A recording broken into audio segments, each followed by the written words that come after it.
Alright, good afternoon everyone. Thank you so much for coming.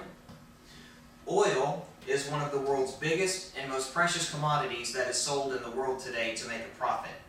We use it to make plastic, we use it to make asphalt, which paves our roads, and we also use it to make fuel for our automobiles, our ships, our locomotives, and our airliners. The Keystone pipeline currently runs from Hard City, goes east to this state. I can barely read that. It goes down to Steel City here and to Patoka in Illinois.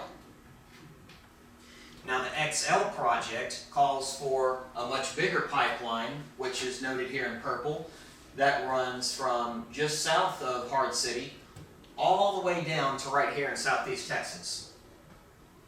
So, let's look at some of the pros and cons of this project.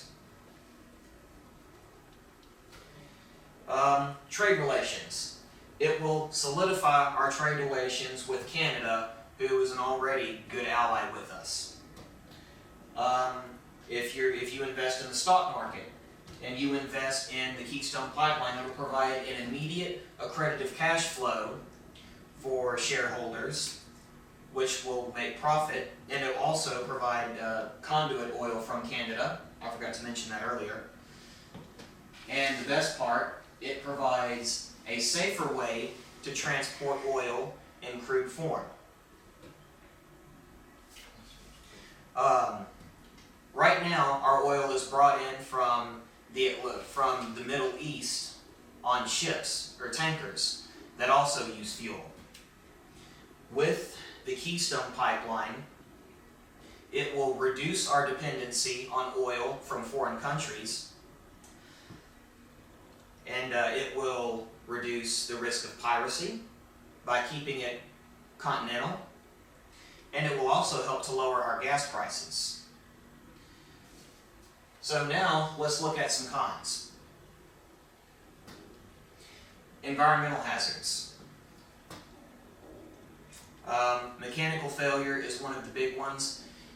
Even with maintenance or a lack thereof, there's going to be some mechanical failure. Now, if you maintain it, it could be something as little as a busted valve, but if you lack to maintain it or fail to maintain it, then the consequences of that failure to maintain will be pretty disastrous.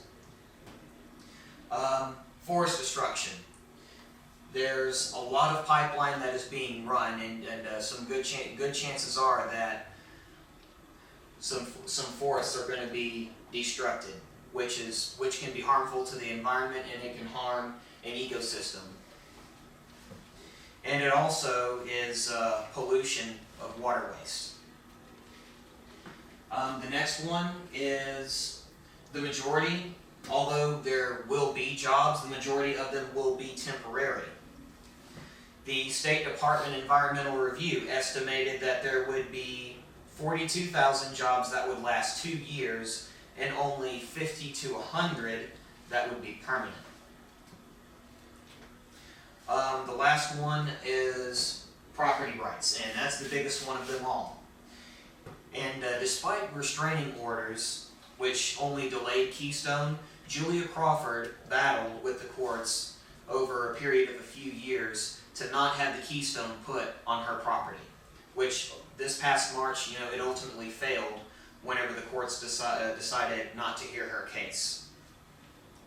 And she wasn't opposed to the pipeline being there, like many landowners are not, but the fact that if the pipeline is there, you cannot build anything on it. So, imagine this being built on your property.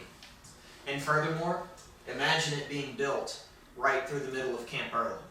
Every single one of us scouters who camp here would be against it. Overall, though, despite the cons that I've presented to you, I think that ultimately this will be a good idea, and we will benefit from it because it promises to provide a safer means of transporting crude oil, and it will reduce our dependency on asking foreign countries or buying fuel from foreign countries. Now the big question is though, will the project ultimately work in all of our favors? Personally, I think that it will, and I would like to persuade you that this project will ultimately benefit all of us. Thank you so much for coming, and drive safe. Thank you, man.